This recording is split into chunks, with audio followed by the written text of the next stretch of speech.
Okay, I believe we're set to begin.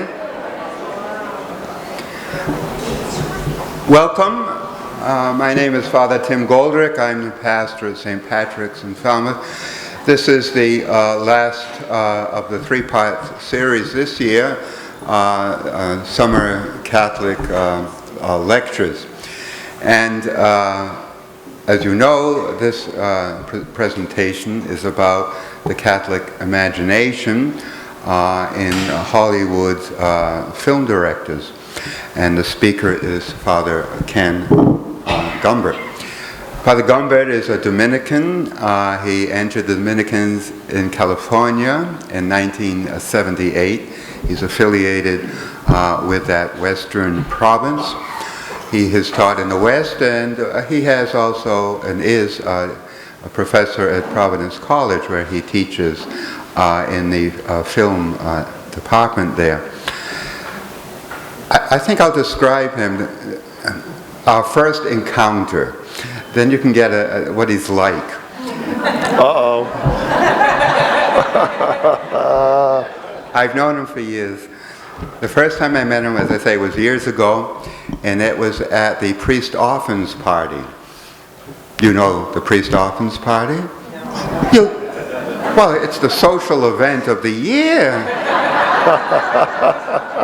in Fall River. Well, what happens is, you know, it's New Year's Eve. And you know where all the priests are? They're sitting home watching the ball drop on television. And they go to bed at 9 o'clock, because who in his right mind would invite their pastor to come to a New Year's Eve party? So this priest in Fall River got the idea. He'd call in the priest who was sitting alone, and we'd, warm up some lovely lasagna, and we'd socialize, and that's the priest orphans party. We're all home and in bed by 9 o'clock on New Year's Eve. It works just fine. So I met Father Gumbert there. He said, well, I'm a Dominican, and I'm in film work, and I teach at Providence College. Would you like to see my studio? I said, sure. So there's the key. What I saw that day in the studio was on the third floor.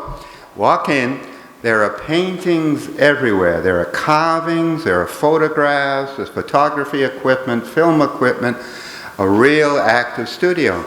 And at first I went over to a window. There was a big window, and it was overlooking the tenement houses of Fall River. All you could see with the roofs. And there on the easel, that's what he was painting. It was a watercolor in preparation for an oil that he was doing of that view out that window. He explained to me that it's a style called plein air. It's like an impressionist thing. You paint immediately what you see, in the situation you're in. And then I noticed in the corridor there were these big screens, carved wooden screens. They look very Japanese. And he explained that he also makes these screens, and that he's influenced by Japanese screens, and that they're very botanical looking. There's one of them that's has instruments in it. That one's a little different.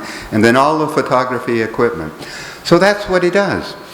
He's an artist who is a priest, and he's a professor who teaches film.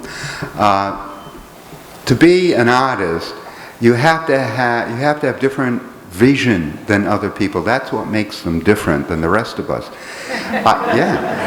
They see better. I don't mean that they have. He wears glasses, so I'm not talking about that. I'm talking about perception. An artist perceives. They see every little thing. Everything, it comes into their imaginations. And for a Catholic artist who sees everything, that comes in, and it's filtered through their Catholic framework, their Catholic way of thinking. So their art reflects that. Whether they're practicing Catholics, or whether they're non-practicing, or whether they're a Dominican priest, whatever they present comes out with a Catholic twinge. And that's what this is about. So I'd like to introduce my fellow priest orphan, Father Ken Gumbert. Thank you.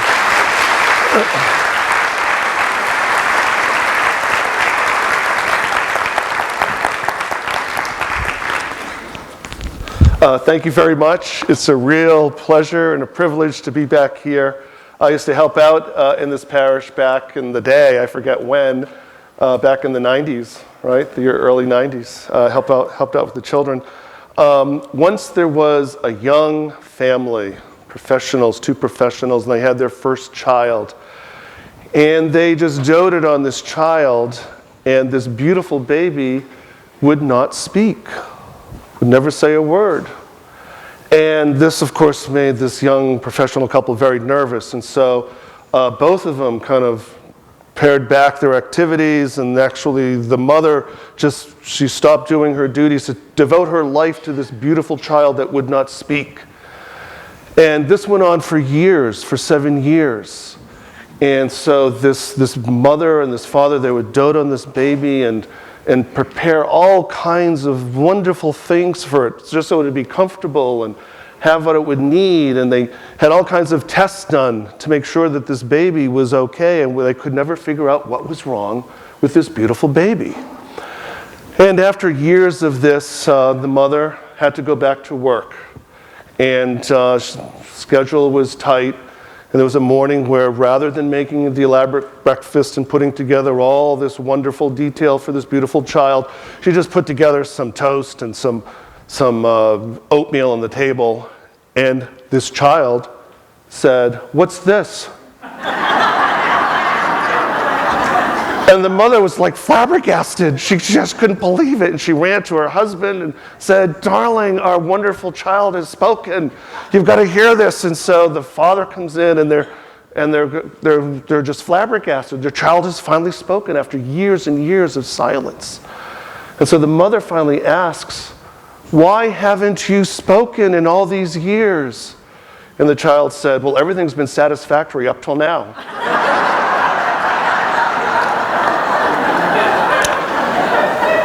Tonight, what I'd like to do is introduce you to some directors who have actually a lot to say. And what they have to say is visualized in a way that really reveals their early influences, really reveals their heart and their soul and their mind. And it reveals, essentially, their background. And today we're going to focus on Catholic directors. But what I'm going to talk about tonight applies to any Jewish director or any Protestant director. In fact, tonight what we're going to do is we're going to look at two classic films, two westerns, one made by John Ford, the great Catholic director of all these westerns. He worked with John Wayne. He made John Wayne into a star. And we'll show a clip. I'll show you the opening clip of Fort Apache, made in 1948. Some of you might have seen the film.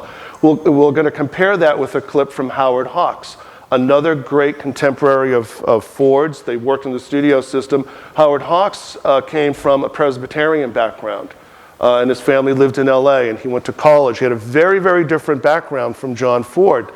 But he also made westerns. He also worked with John Wayne. Two different kinds of stories, two radically different kinds of storytelling, based on their imaginations, based on where they came from, based on what they learned from their families, from their parents. And the ideas that I'm working with come from a number of different theorists. David Tracy, who's a theologian in Chicago, has written about this. And he calls this the idea of the analogical imagination. Analogical meaning analogy. Analogy is comparison. This is like that, this is like that. And his basic idea is that Catholics view the world as a place that is similar to God. God is like the world, and the world is somehow like God. That there's a relationship with the world and the things of the world, and everything that Catholics do, this entire sacramental system that we're immersed in, is based on this idea that the world is good, and the world is like God, and the world flows from God, and everything kind of fits together. And so this is the sacramental system, very, very different from the Calvinist and the Lutheran and the Protestant imagination, which posits that the world is actually devoid of God, This is what Calvin and Luther and Zwingli and the Reformers taught, that the world is very dangerous, that institutions are bad, that people are evil and fallen. And so that great Lutheran hymn, Amazing Grace, for years Catholics did not say, like a wretch like me. We never said that. That wasn't part of Catholic theology, but that's very much part of the Calvinist Protestant tradition. This idea that we are wretched sinners, that we're devoid of God. The world is devoid of God. And I'm going to talk about how that's symbolized and how the imagination expresses that. And so you can clearly see the difference. So let's get into this. What is the most important celebration in Catholicism? What's the most important feast? Okay, I heard Easter and I heard Christmas. All right, okay. The correct answer, of course, is Easter, but the real answer is Christmas. I mean, think about it. What is more elaborately prepared? Christmas or Easter? Right. Christmas, we have all the food. We have all the decorations. We have all the music. We have all the ceremonies around Christmas. Catholics love Christmas. And Catholics celebrate Christmas with great abandon. As some of you might know, it was against the law to celebrate Christmas in Massachusetts for the first couple of decades. Catholicism was outlawed. You would have been strung up if you were found in New England. And for the Protestant imagination, Christmas is an abomination. It's this pagan thing that Catholics do that has nothing to do with Scripture, has nothing to do with what Jesus taught. And the Protestant imagination has tried hard to stamp out Christmas. I think that's why Christmas is such a mess in this country, because of this kind of weirdness. Now let's think, what is the theological message of Christmas? Why is it so important in the sacramental Catholic analogical imagination? What's the message of Christmas? What's that? The incarnation. God becomes human. God becomes part of our world. This is what the analogical imagination is all about, this great recognition that in the mystery of everything, God has chosen to enter into our world, to become part of our world. And this begins with Christmas.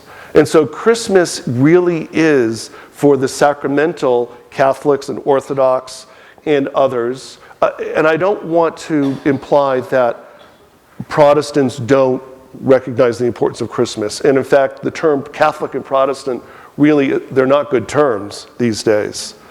It's not quite accurate. So what we're talking about is something a category that's broader, that's bigger. But I do know people, now more of the evangelical bent, where Christmas really is downplayed. And Easter is the main celebration. So let's talk about Easter. What's Easter all about? What's that? Resurrection. The resurrection. So what does the resurrection mean? Why is it so appealing to the Protestant imagination? Actually, David Tracy calls it the dialectical imagination. Why is that image of the resurrection so central for evangelical Protestantism? What happens? Well, salvation, but what happens in the resurrection? Jesus leaves. He leaves this earth. This earth is too sinful. This earth is too small. This earth can't hold him. He has to rise above it. And that's what Christians have to do to be saved. They have to rise above the world to be saved in the Protestant imagination. And it makes absolute sense, and it's all there in the Bible. It's all there in the Scriptures. But so is everything that is celebrated in the analogical, in the Catholic, in what Greeley calls the sacramental imagination. So we have these two different images of the divine. One posits God who's present, who comes here, who lives here, who's comfortable in this world, who's in love with this world. And so from this mindset flows the sacramental system, flows the necessity for mediators, where we have to have priests, we have to have confessors, we have to have other experts, we have to have leaders. That's why there's so many Catholics in politics. That's why there's so many Catholics in the military. The structures of society are very important in the sacramental imagination. And so with the sacramental imagination, you have a number of different things that become very self-evident. Number one, the community. Absolutely central in the sacramental imagination. Because as Catholics, we're taught that we're not saved on our own. We don't choose Jesus Christ as our personal Lord and Savior on our own.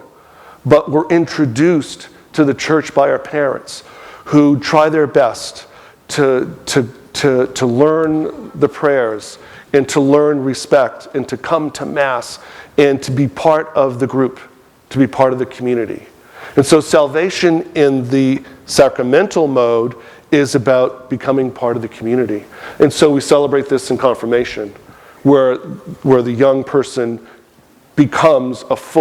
chooses somehow to become a full member of, I want to be a Catholic in confirmation. It's part of our system to choose the community. Very different from the dialectical, the Protestant imagination, the traditional Protestant imagination, which states that God has no grandchildren, and you have to be born again, and you must receive Jesus as your personal Lord and Savior on your own terms, and you choose it, you initiate it, you do it on your own, and you do it directly. You don't need mediators, you don't need a priest, you don't need an institution, you don't even need the church.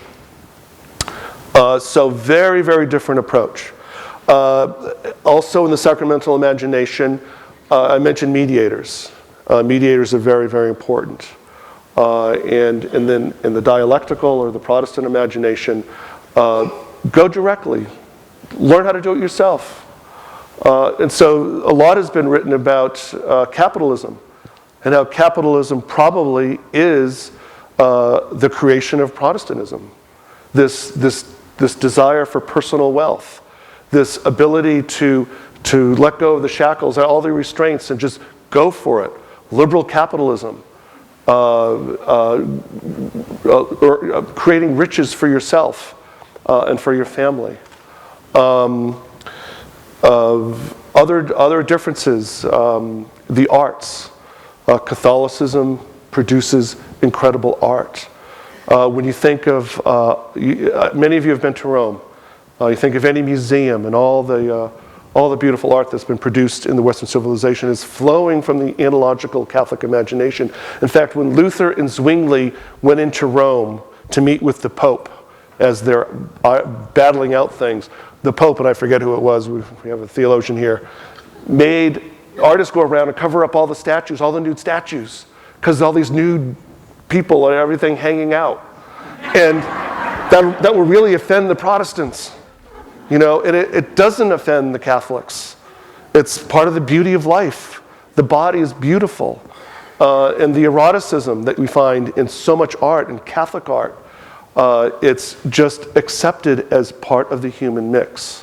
Where in the dialectical imagination, that's very sinful. That's very evil.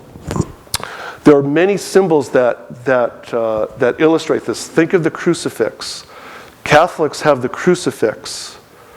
What do Protestants have? A plain cross. What do you think is the difference? Well, there's so many. First of all, the eroticism of Jesus on the cross. Jesus is just usually beautiful on the cross, and you're looking at it, and you're contemplating this beautiful person who suffers. And the suffering makes sense because it's for the community. Jesus dies for the people, for the community. It all makes sense. In the cross, Jesus isn't there anymore. He's gone. He's resurrected. He's not here anymore. You won't find him here. He's left us. And you also must overcome the world. You must overcome your weaknesses. You must overcome your humanity in the traditional dialectical imagination. So we have all these wonderful differences that when you start thinking about it, they make sense. One is not better than the other, but they're just different. And that's the point of this lecture, to think about that.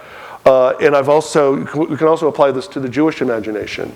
Now, of course, Catholicism flows out of Judaism, a Judaism that was temple-oriented, and so understood the notion of sacrifice, understood all this idea of community and the sacramental system very much. So this can all be applied to all the major religions, and I've taught this in different levels. So does that make sense? This idea of this difference. So let's talk about and let's look at some examples and illustrate what's going on in these different directors. So let's start with John Ford, and I'd like to show you a clip from Fort Apache, 1948, starring John Wayne. And you can turn up the sound a little bit. Let's just watch it for a little bit.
Keep it playing. Thank you. And you can turn it all the way down. So this is the beginning of Fort Apache, and here we have Colonel Thursday Henry Fonda. He's arriving at this outpost that he doesn't want to be in. And he calls this landscape of deserted, horrible, terrible place. It's a wasteland for him, and it's an outpost. And he's seeking for glory. He wanted to be in Europe, and he wanted to make a name for himself, and he didn't want to be shunted out and stuck out in this wilderness community. Now notice the beautiful landscape. Like Ford is, and notice how the stagecoach is so small in this beautiful landscape. And this is Monument Valley in southern Utah that was noted as being Ford's country. And not one director ever shot a film there until Thelma and Louise. Thelma and Louise, it's a joke. They filmed it there as a joke, kind of this feminist joke. Women moving into this new territory. But look at the landscape. Look how beautiful it is. Even though it's the desert, you have John Ford, who just recognizes the mystery and the beauty of these beautiful mountains and this beautiful land. And so in the sacramental imagination, the landscape is very beautiful, this wonderful appreciation of the visual. In fact, that's what heaven is in Catholic theology, the beatific vision, being able to see beauty. And God is drop dead gorgeous. And you see God, and you're in love with God, and that's heaven in Catholic theology. And it begins here on earth. We're trained, Catholics are trained to recognize what's beautiful and to respect beauty and to be engaged with beauty. And of course, it begins with our environment, our world, and the great beauty that surrounds us. So this is very important. So we have all this kind of dialogue going on. Shirley Temple.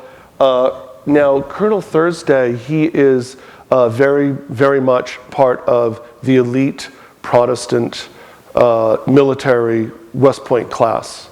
And this is his beautiful daughter. He's arrived at this outpost. And what Ford is doing is he's celebrating the Irish community. In all of his films, his westerns, he shot in Ireland, he shot in the Pacific. And it's really some funny dialogue. So here's this introduction to this young Mickey O'Rourke. His name's Mickey O'Rourke. So why don't you turn the sound up so we can listen to some of this dialogue.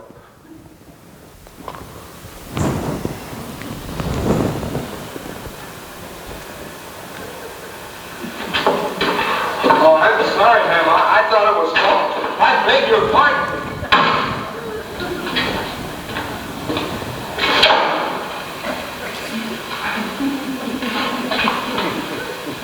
Who and what are you, mister? Lieutenant Michael O'Rourke, sir. En route for duty at Fort Apache, sir. Get in the uniform, mister. Yes, sir. Another wash-up back here, mister? Through the lean-to, sir.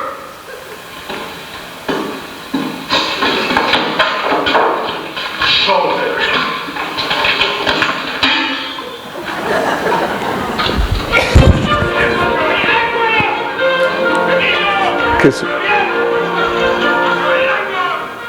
Okay, so we just have this brief introduction of Thursday with young Mickey O'Rourke, who becomes a love interest of Thursday's daughter. Now, this is 1948, and so this is post-World War II, where the Irish emerge after World War II as officers, and they come back to the mainland expecting to be fully integrated. Now, before World War II, the Irish had quotas, could not get into many private colleges, as you know. That's why Providence College was founded in 1917, because you could not get into Brown or any other college.